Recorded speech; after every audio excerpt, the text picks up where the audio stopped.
Tubahaye ikaze bakunzi ba GCM7 TV. Twongeye kwijandika mu bizuru bya kamera n'umutumirwa wacu. Ariko ngo uri umuntu ngo ukaze ngo uzi ngo ibintu by'ingo niko numvisha abantu bavuga. Tangira wibwira abantu kuri mu bizuru bya GCM7 TV. Murakoze. Ongera ijwi. Murakoze, nitwa Murange Devota. Ongera ijwi. Murakoze, nitwa Murange Devota. Nkaba ndahangaha Mu bizuru bya GCM7. mu bizuru bya GCM7. Okay. Nkaba ndi umutumirwa w'umunsi. Umutumirwa w'umunsi, urakoze cyane. None se mbere yuko tugana ku ntangiro z'ikiganiro, turabanza dusuhuze abanyarwanda bose muri rusange aho baherereye. Turasuhuza abumva ikinyarwanda bose bari mu Rwanda, bari muri East Africa, abari i Burayi, muri Amerika kwa Trump yaraye ngo anarahiye. Buriya abanyamerika baba badukurikiye cyane cyane cyane.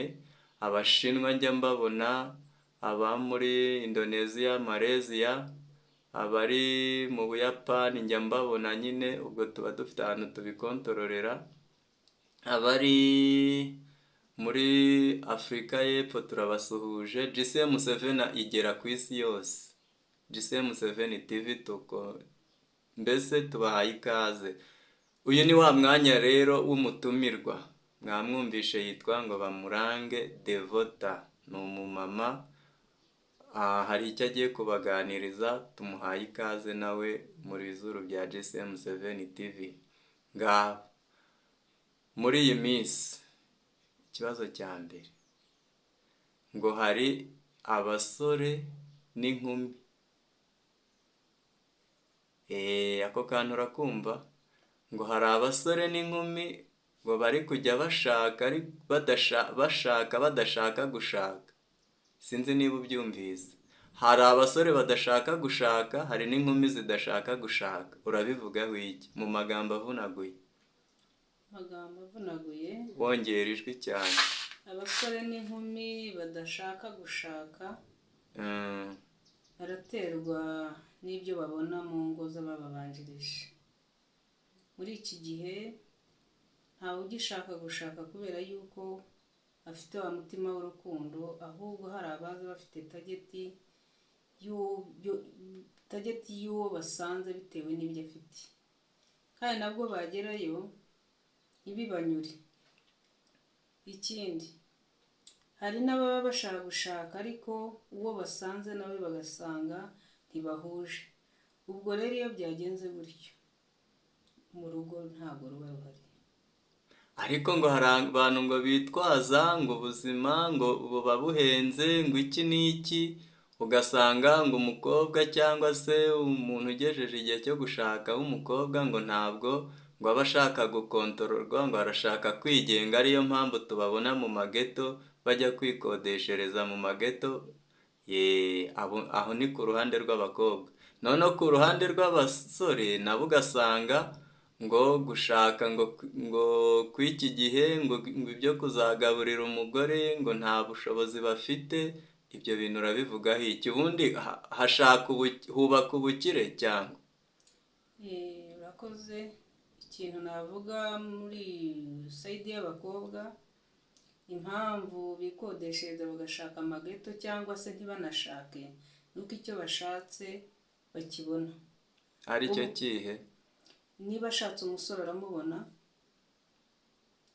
ryarari ryo kugira ngo ajye kubaka urugo, abe umubyeyi, yite ku muryango, ahubwo agahitamo gukora iki? Kumva yuko yakurikirana, mbega ntiyirirwe yubaka, ahubwo uwo ashatse amubone.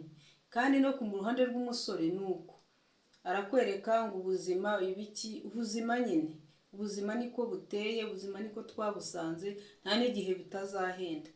Rero icyo navuga, hubaka urukundo, ntabwo hubaka ibintu, kandi ikindi cya kabiri, umusore nk'uwo udashaka kubaka nawe nakenera umukobwa runaka ntabwo ari bumubure, kandi icyo yari akeneye n'ubundi arakibona, arajya kubaka, se yubaka ibiki? Nta na kimwe ari bwubake, kuko icyo akeneye ari bukibone isaha n'isaha. Nese umwana w'umukobwa niba badatinya kumuhamagara ati ngwino unyitabe ndagukeneye, umukobwa akirukanka akagenda akihina mu nzu muri geto y'umusore, ubona umusaza we agiye asanga? Ntabwo ari musaza we. Ni ukuvuga rero n'ubundi icyo bashaka baragifite kandi baragishaka bakakibona, nta mpamvu yo kujya kwizirikana. ariko numvishe ngo abasore, ngo abakobwa b'iki gihe ba bandi nyine tumaze iminsi tubona ku mihanda ahantu hatandukanye, aho kugira ngo asange umusore runaka cyangwa umugabo runaka, ngo ahubwo ngo yakwemera agakoresha n'icupa ngo ariko ntashake umugabo. Ibyo nkawe urabivugaho iki nk'umuntu mukuru? Ni amahano. Ni amahano. Ni amahano. Icupa mana yanjye, tekereza nawe icupa. Ariko ngo hari abibaza ngo buriya ngo iyo rimumena agasenda baboyi ngo byari kugenda gute? Ni ubumuga bwa burundu.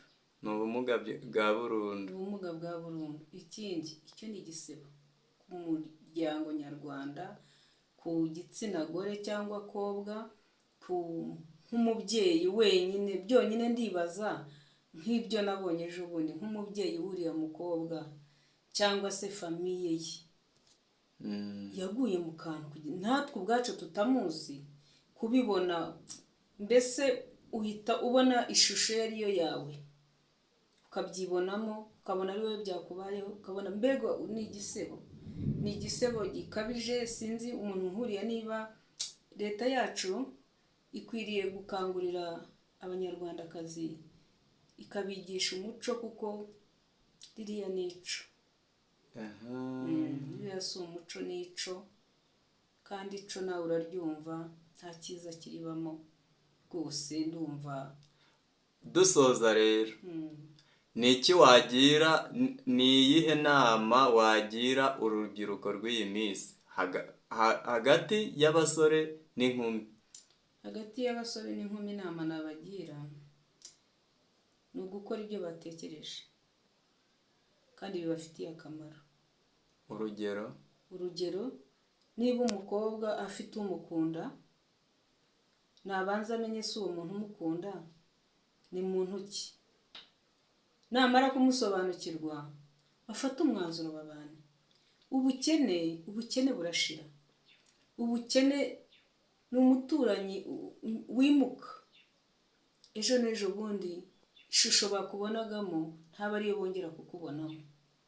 Icyo nzi cyo nuko ubukene bushira. None se ushaka kuvuga ngo wenda kuba uyu munsi umuntu adafite, wenda ko atari ko bizahora? Ntabwo ariko bizahora. Iteka umuntu aratungurana.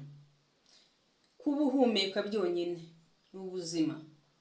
Ntabwo rero kuba uyu munsi udafite njyewe nabiguhora, kuko ejo n'ejo bundi nanjye ubwanjye sinzi uko nzaba meze. Ariko icyo nakangurira abakobwa cyangwa abasore, nibace bugufi imitima yabo. Hari ikiganiro nigeze kumva uvuga mu minsi yashize kuri televiziyo, nakubonyeho runaka avuga ngo niba ari ngo abantu ngo bafite twakomanye ko mu magambo avunaguye. Undi harya ngo yari afite iki? Wongereye ijwi. Nongereye ijwi. Icyo nshaka kuvuga ni abantu nzi, ni n'inshuti zanjye. Ntubavuga amazina ariko ntabwo nabavuga, uvuge imiterere ni inshuti zanjye. Nta mpamvu yo kubashyira hano ku gasozi. Niko navuga, hano ni ikoranabuhanga ntawe utabireba. Ariko abantu b'inshuti zanjye barihuje. Umwe ngo afite iki harya? Umwe ngo yari yarazanye twakomanyoko. Twaraje bitewe n'ubuzima. Ubwo ni utwobo two ku matama? Tugufwa twaravuyeyo. Nitwo bitwita twakomanyoko. Twakomanyoko. Undi nawe yari yarazanye, niba ngo ari komanyina simbizi. Twaraganiriye nyine bambwira gutyo. Mu by'ukuri bari bafite kondisiyo itari nziza, ariko kubera ko bafite urukundo, bazi icyo bashaka n'icyo bashaka kugeraho, barihuje barabana. Bamaze kubana ni ukuri ejo bundi mu kwa 11 itariki 16 nabagiriye mu bukwe. umwe ngo yari afite twakomanya ko ku matama, undi nawe nyine udutama twaraguyemo nyine, ubinyeganyeze nonuza, urumva udutama twaraguyemo. Mu by'ukuri ni ibintu byagaragariraga amaso y'abagenda, y'ababazi, aho batuye. ubu mwabakoreye ubukwe, ubu bameze neza se? Bameze neza, n'ejo bundi navuyeyo. kandi ngo bari abakozi bo mu rugo, niko numva kuvuga. Yego, bari abakozi bo mu rugo. ubu se bararya cyangwa baraburara? Bararya. Umugabo ajya ku ndege, yajya ku ndege agakuraho 1000 akakizana. Umugore nawe ubarasuka. Kandi urabizi hano mu mujyi wa Kigali ibintu biba bikaze, ino mihanda ntabwo iba yoroshye, ariko buriya koko ubu bararya ntibaribaruka, barabyaye bameze neza, ujya ubasura cyane. Umugabo abwira umugore turabizi ati ntabwo nkeneye gukomeza kwitwa indaya, tujye kwandikisha umurenge. Bagenda barawandikisha ku mafaranga yabo atagera no mu 100. umurenge wabo nawe ugiyemo. Tuvayo barangije bapanga gahunda ya mariage. Ibintu byose uko nabibonye ni abantu ufite abantu ntacyo ubura. Twarahabaye turahaseruka kandi ubukwe bugenda neza, kubera yuko icyambere muri bo bimitse Imana muri bo. Iyo ufite Imana rero ntacyo ubura, warangiza ukagira n'urukundo rw'ukunda kandi mushyize hamwe ukubakana urugo. Ni ukuri bameze neza pe, kuri levo ishimishije y'ubuzima ndetse y'urukundo rwabo bombi barimo. Okay, dusoza rero turabwira abadukurikiye bakande subscribe, wowe ugeze hano bwa mbere kuri GCM7 TV, kandi wibuke no gusharinga iki kiganiro. Tuzajya dukomeza tubazanire n'abandi batumirwa. Murakoze, murakarama, bye, sezera abantu. Nanjye ndabashimiye cyane, nshimiye umwanya mwiza mwampaye n'ubutumire. Ndashimira GCM TV yuko yabanye nanjye kandi mwanyakiriye neza. Imana ibahe umugisha. Amen.